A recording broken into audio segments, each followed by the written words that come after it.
আসসালামু আলাইকুম। সংবাদে আপনাদের সবাইকে স্বাগত জানাচ্ছি। আমি ফিরোজ তোহা। শুরুতেই সংবাদ শিরোনাম।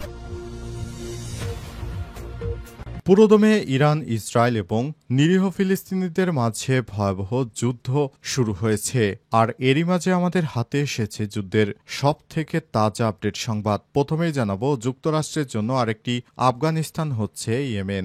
আফগানিস্তানে নিজেদের তৈরি দানবকে দিয়ে সোভিয়েতদের পরাজিত করতে চেয়েছিল যুক্তরাষ্ট্র। সোভিয়েতদের আফগানিস্তান থেকে তাড়িয়ে সফল হলেও আমেরিকার তৈরি সেই দানব ওয়াশিংটনের ঘাড়ে দাঁত বসিয়ে দেয়। আর সেই ২০ দাঁত উপড়ে ফেলতে প্রায় ২ দশক আফগানিস্তানে নিজেদের অর্থ, অস্ত্র আর সেনার প্রাণহানি ঘটিয়েছে যুক্তরাষ্ট্র, কিন্তু ফলাফল ছিল শূন্য। কঠিন বিপদে পড়েছে ইয়েমেনেও যুক্তরাষ্ট্র। হুতিদের হামলায় নেতানিয়াহু এবং ট্রাম্প এখন সর্ষে ফুল দেখছে চোখে। এরপর জানাবো, ইসরায়েলের হামলায় এক চিকিৎসক পরিবারে ৯ সন্তান নিহত। ফিলিস্তিনে অবরুদ্ধ গাজা উপত্যকায় ইসরায়েলি সেনাদের ভয়াবহ এক হামলায় এক নারী চিকিৎসকের পরিবারে ৯টি সন্তান মর্মান্তিক মৃত্যু হয়েছে। আহত হয়েছে তার আরেক সন্তান ও স্বামী। এদিকে পাক ভারত উত্তেজনায় পাকিস্তানকে সুখবর দিল কুয়েত। পাক ও ভারত উত্তেজনার মধ্যে আন্তর্জাতিক অঙ্গনে এক ভালো খবর পেল পাকিস্তান। দীর্ঘদিন পর কুয়েত সরকার ও পাকিস্তানি নাগরিকদের জন্য বিভিন্ন ধরনের ভিসা পুনরায় ইস্যু করা শুরু করেছে। কুয়েতের এই পদক্ষেপকে পাকিস্তানের জন্য কৌশলগত ও অর্থনৈতিক দিক থেকে বড় অর্জন হিসেবে দেখা হচ্ছে। জানাবো, গুপ্তচরবৃত্তির অভিযোগে একের পর এক ভারতীয় নাগরিককে গ্রেপ্তার করছে মোদী সরকার। ভারত পাকিস্তান সীমান্তে যুদ্ধবিরতি ঘোষণা কার্যকর করা হলেও দুই দেশের মধ্যে উত্তেজনা কমার কোনো লক্ষণ দেখা যাচ্ছে না। এর প্রেক্ষাপটে ভারতের অভ্যন্তরে চিরুনি অভিযানে নেমেছে নরেন্দ্র মোদী সরকার। বিভিন্ন মানুষকে গুপ্তচর আখ্যায়িত করে তাদেরকে একের পর এক গ্রেপ্তার করছে ভারতের আইনশৃঙ্খলা রক্ষাকারী বাহিনী। এবং সর্বশেষ জানাবো, প্রধান উপদেষ্টাকে ৫টি বিষয় বলেছে এনসিপি। প্রধান উপদেষ্টা ড মোহাম্মদ ইউনূসের কাছে ৫টি বিষয় তুলে ধরেছে জাতীয় নাগরিক পার্টি এনসিপির প্রতিনিধি দল। আজ রাতে প্রধান উপদেষ্টার সঙ্গে বৈঠক শেষে এক সংবাদ সম্মেলনে সব তথ্য জানান দলটির আহ্বায়ক নাহিদ ইসলাম। সংবাদ সম্মেলনে নাহিদ ইসলাম বলেন, আওয়ামী লীগ নিষিদ্ধের আন্দোলনে জুলাই ঘোষণাপত্রের একটি দাবি ছিল, যেটি ৩০ দিনের মধ্যে দেওয়ার দাবি জানিয়েছিল সরকারের পক্ষ থেকেও। নির্ধারিত সময়ের মধ্যে যেন জুলাই ঘোষণাপত্র জারি করা হয় সে বিষয়ে বলা হয়েছে। জুলাই মাসে জুলাই সনদ আসতে পারে বলে আমাদের আশ্বস্ত করা হয়েছে। প্রিয় দর্শক, এতক্ষণ শুনছিলেন সংবাদ শিরোনাম, এবারে বিস্তারিত। তবে তার আগে বন্ধুরা, অনুরোধ থাকবে এই সংবাদটিতে একটি লাইক দিন। এই চ্যানেলে আপনি নতুন হয়ে থাকলে আমাদের সংবাদটি দেখতে দেখতে চ্যানেলটি সাবস্ক্রাইব করে রাখুন। কমেন্ট করে বন্ধুরা আপনার মূল্যবান মতামত জানিয়ে দিন আপনি বিশ্বের কোন দেশ থেকে বা বাংলাদেশের কোন স্থান থেকে আমাদের সংবাদটি দেখছেন এবং শুনছেন। আর বন্ধুরা, গাজা যুদ্ধে আপনি যদি নিরীহ ফিলিস্তিনিদের ভালোবেসে থাকেন, কমেন্টে ইয়েস লিখে বিশ্ববাসীকে জানিয়ে দিন। এবারে বিস্তারিত। যুক্তরাষ্ট্রের জন্য আরেকটি আফগানিস্তান হচ্ছে ইয়েমেন। আফগানিস্তানে নিজের তৈরি দানবকে নিয়ে সোভিয়েতদের পরাজিত করতে চেয়েছিল যুক্তরাষ্ট্র। সোভিয়েতদের আফগানিস্তান থেকে বিতাড়িত করতে সফল হলেও আমেরিকার তৈরি সেই দানব ওয়াশিংটনের ঘাড়ে দাঁত বসিয়ে দেয়। আর সেই ২০ দাঁত উপড়ে ফেলতে প্রায় ২ দশক আফগানিস্তানে নিজেদের অর্থ, অস্ত্র আর সেনার প্রাণহানি ঘটিয়েছে মার্কিন যুক্তরাষ্ট্র, কিন্তু ফলাফল ছিল শূন্য।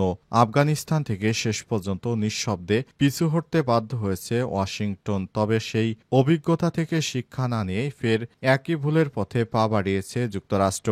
এবার লক্ষ্য ইয়েমেন। তবে বিশ্বের সবচেয়ে শক্তিশালী বাহিনী আর সমরস্ত্র নিয়েও ইয়েমেনের বিদ্রোহীদের নতি স্বীকার করাতে পারছে না মার্কিন যুক্তরাষ্ট্র। মধ্যপ্রাচ্যের সবচেয়ে দরিদ্র ও দুর্বল রাষ্ট্র ইয়েমেন ইরান সমর্থিত হুতি বিদ্রোহীদের দমন করতে গত মার্চ থেকে বড় ধরনের সামরিক অভিযান শুরু করে যুক্তরাষ্ট্র। মূলত ওয়াশিংটনের ঘনিষ্ঠ মিত্র ইসরায়েলের উপর হুতিদের হামলা ও চাপ বেড়ে যায় তাদের বিরুদ্ধে শক্ত অবস্থান নিয়েছে যুক্তরাষ্ট্র। সাবেক প্রেসিডেন্ট ডোনাল্ড ট্রাম্প তখন ঘোষণা দেন ইয়েমেনের বিদ্রোহীদের শায়েস্তা করা হবে। এরপর পরই একের পর এক বিমান হামলা চালানো শুরু করে মার্কিন বাহিনী। তবে কৌশলগতভাবে দুর্বল ভাবা হুতি বিদ্রোহীরা পাল্টা আঘাত আনতে শুরু করলে হিমশিম খায় বিশ্বের সবচেয়ে আধুনিক অস্ত্র ও প্রযুক্তি প্রযুক্তি সমৃদ্ধ মার্কিন বাহিনী। নিউ ইয়র্ক টাইমসের এক প্রতিবেদনে জানানো হয়েছে, হুতিরা অন্তত ২৭টি MQ-9 রিপার ড্রোন ভূপাতিত করেছে, যার প্রতিটির মূল্য প্রায় ৩০০ কোটি টাকা। এমনকি যুক্তরাষ্ট্রের গর্ব হিসেবে পরিচিত F-35 এবং F-16 যুদ্ধ বিমানও প্রায় গুলি খেয়ে বিধ্বস্ত হওয়ার উপক্রম হয়েছিল। এর পাশাপাশি ইয়েমেনের বিদ্রোহীদের ক্রমাগত মিসাইল হামলা থেকে বাঁচতে গিয়ে যুক্তরাষ্ট্রের দুটি F-18 সুপার হর্নেট পানিতে পড়ে যায়। এসব ঘটনায় অনেক বড় ক্ষয়ক্ষতি ও সেনাদের ঝুঁকি বাড়ায় মার্কিন সেনাবাহিনীর সেন্ট্রাল কমান্ড কৌশল পুনর্বিবেচনায় বাধ্য হয়। অবশেষে ৬ মে থেকে ইয়েমেনে বিমান হামলা বন্ধ করে দেয় যুক্তরাষ্ট্র। ওই পরিস্থিতিতে ওমানের মধ্যস্থতায় হুতি বিদ্রোহীদের সঙ্গে গোপন আলোচনায় বসে ওয়াশিংটন। ফলাফলস্বরূপ বিদ্রোহীরা ঘোষণা দেয় লোহিত সাগর, বাব-আল মানদের প্রণালী ও এডেন উপসাগরে আর কোনো মার্কিন টার্গেটে হামলা চালাবে না। তারা মূলত হুতিদের শক্ত প্রতিরোধ, মার্কিন অস্ত্রের বিপুল ক্ষতি এবং সেনা হতাহতের আশঙ্কা থেকে এই সমঝোতা করতে বাধ্য হয় যুক্তরাষ্ট্র। ইসরায়েলের হামলায় এক চিকিৎসক পরিবারে ৯ সন্তান নিহত।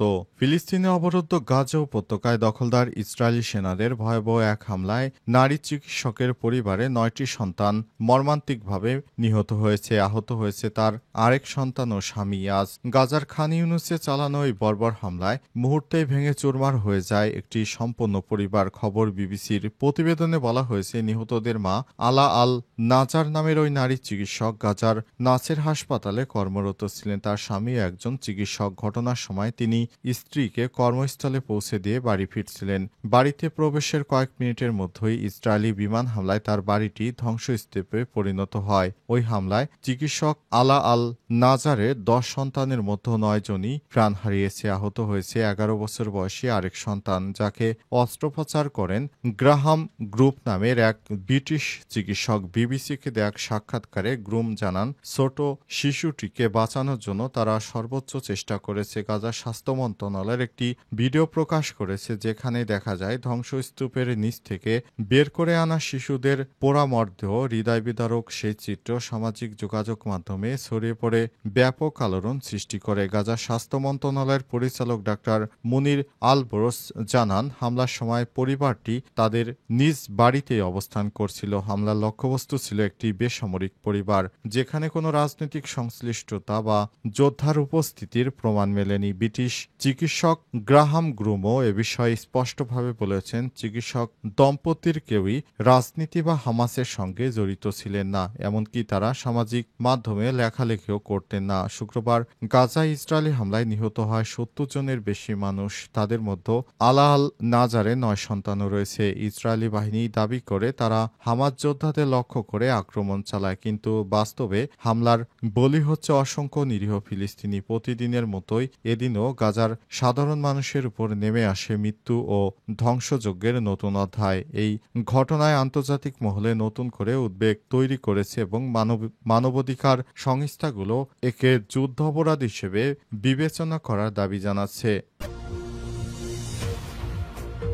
পাক ভারত উত্তেজনায় পাকিস্তানকে সুখবর দিল কুয়েত। পাক ও ভারত উত্তেজনার মধ্যে আন্তর্জাতিক অঙ্গনে এক ভালো খবর পেল পাকিস্তান। দীর্ঘদিন পর কুয়েত সরকার পাকিস্তানি নাগরিকদের জন্য বিভিন্ন ধরনের ভিসা পুনরায় ইস্যু করা শুরু করেছে। কুয়েতের এই পদক্ষেপকে পাকিস্তানের জন্য কৌশলগত ও অর্থনৈতিক দিক থেকে বড় অর্জন হিসেবে দেখা হচ্ছে। আজ মধ্যপ্রাচ্য ভিত্তিক সংবাদ মাধ্যম গালফ নিউজে প্রকাশিত এক প্রতিবেদনে এই তথ্য জানানো হয়েছে। প্রতিবেদনে বলা হয়েছে, কুয়েতে নিযুক্ত পাকিস্তানি রাষ্ট্রদূত ডক্টর জাফর ইকবাল জানান, নতুন করে কর্মসংস্থান ও পারিবারিক ভ্রমণ, নির্ভরশীল পর্যটন ও বাণিজ্য ভিসা সহ বিভিন্ন ক্যাটাগরির ভিসা দেওয়া শুরু করেছে। কুয়েতের রাষ্ট্রদূত আরও জানান, কুয়েতের স্বাস্থ্য খাতে ১,২০০ জন পাকিস্তানি নার্স পাঠানোর পরিকল্পনা নেওয়া হয়েছে। নার্সদের প্রথম দফা দলটি গত সপ্তাহে যার কথা ছিল, তবে আবাসন সমস্যার কারণে বিলম্ব ঘটে। তিনি আরও জানান, একটি টিম সমস্যা সমাধান সমাধানে কাজ করছে এবং নার্সদের কুয়েতে পাঠানো এখন সময়ের ব্যাপার মাত্র।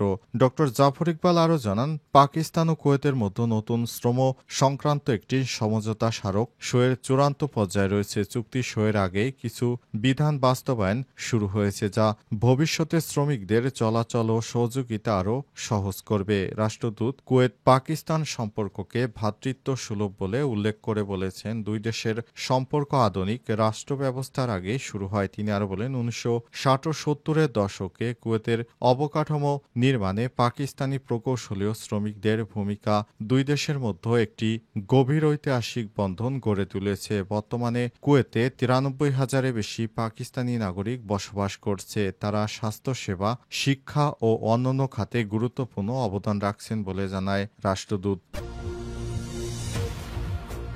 প্রধান উপদেষ্টাকে 5টি বিষয় বলেছে এনসিপি। প্রধান উপদেষ্টা ডক্টর মোহাম্মদ ইউনূসের কাছে 5টি বিষয় তুলে ধরেছে জাতীয় নাগরিক পার্টি এনসিপির প্রতিনিধি দল। আজ রাতে প্রধান উপদেষ্টার সঙ্গে বৈঠক শেষে এক সংবাদ সম্মেলনে তথ্য জানায় দলটির আহ্বায়ক নাহিদ ইসলাম।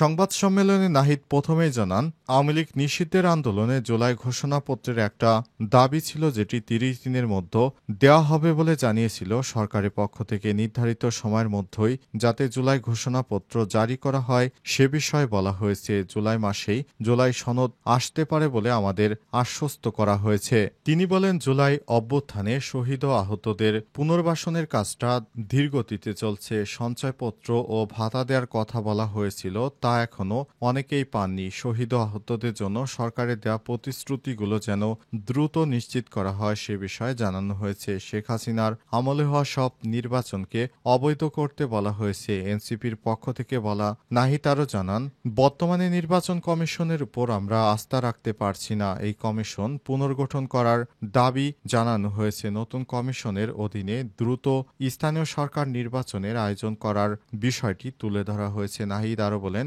জুলাই গণহত্যার বিচার সংস্কার বা জুলাই সনদ এবং গণপরিষদ ও আইনসভা নির্বাচন, এই 3টি সমন্বিত একটি পরিকল্পনা বা রোডম্যাপ চেয়েছি সরকারের কাছ থেকে। সময় ছাত্র উপদেষ্টাদের সঙ্গে নাহিদ বলেন, গণ অভ্যুত্থানের প্রতিনিধি হিসেবে তারা গেছে, তাদের সঙ্গে রাজনৈতিক দল বা এনসিপির কোনো সম্পর্ক নেই। অভ্যুত্থানের আকাঙ্ক্ষা বাস্তবায়নে তারা কাজ করছে, সেখানে তাদের হেয় করা, আমাদের সঙ্গে তাদের জড়ানো এবং তাদের পদত্যাগের দাবি নিন্দা জানিয়েছি। এগুলো রাজনৈতিক উদ্দেশ্য প্রণোদিত বলে উল্লেখ করেন। তিনি বলেন, আমরা জামাত ইসলামের সঙ্গেও বৈঠক করেছি, তাদেরকেও জানিয়েছি বিষয়টি। তাদের এ বিষয়ে কোনো বক্তব্য নেই, তবে শুধুমাত্র বিএনপি তাদের পদত্যাগ চায়।